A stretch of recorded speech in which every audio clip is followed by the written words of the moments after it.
kula mhlaba sixesi. Ndimeli wonga ke nelithamsanqa loba ndizokwenza lo msebenzi kulo mzi waseMasukeni. Andiwuthathi kancinci ke lo msebenzi. Yinto enkulu le. Andinqweneli ke futhi uba nalo mntana azafane nam. Ndinqwenela into yoba azabe ngaphezulu. Kusasa mfowethu ilanga liphuma kweli cala, sithi thina kusempumalanga litshone ngapha. Thanda uba ke ndijonge kweli cala, uqala ubomi obutsha sidalwa. Baza kuthetha kootata ndizange zobi alana. Nanku ke umntana Mathambo phuma esuthwini uze ekhaya kananto ayaziyo, into uza kuyiva ngathi uye lo umhle ulisasa tatomkhulu ubalele, uye lo umzukulwana kamzukulwana umntana ozelwe nguthandazwa, umntana kaGejeni. Siyabulela mntanam. Manje uqale kububuhlanti. Khosikhala Mathambo.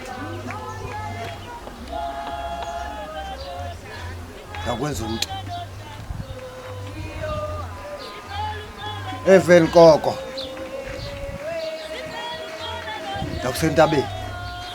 Ngikho. Na. Sizawulala sicinga uba ikhona into esiyilibeleyo. Wamsindisa wamkhusela umntana. Xa umntana esiyehlathini abanye babuya ejikeni. Akuyondoda ngoku useyilapho kuyiyona nangoku ufunda nangoku kuthiwa hayi kwakusikinto ethile ayifuneki kufuneka erayithi erongakhulu.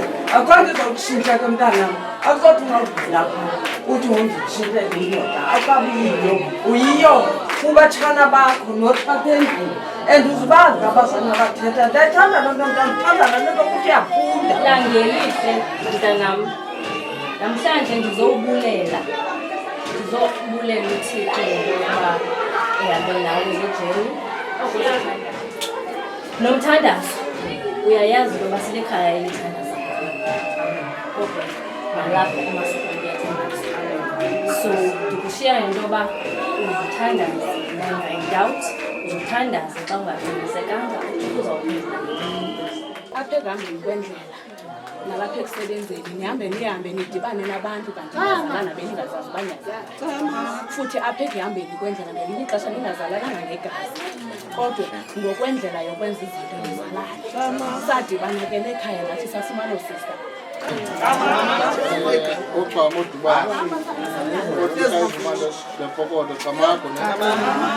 Apha sikhupha umntana kodwa sibona amandwendwe. Mna igama lam ndofeni wakwadiniso ndingumtsha omdala, ndazalwa kodwa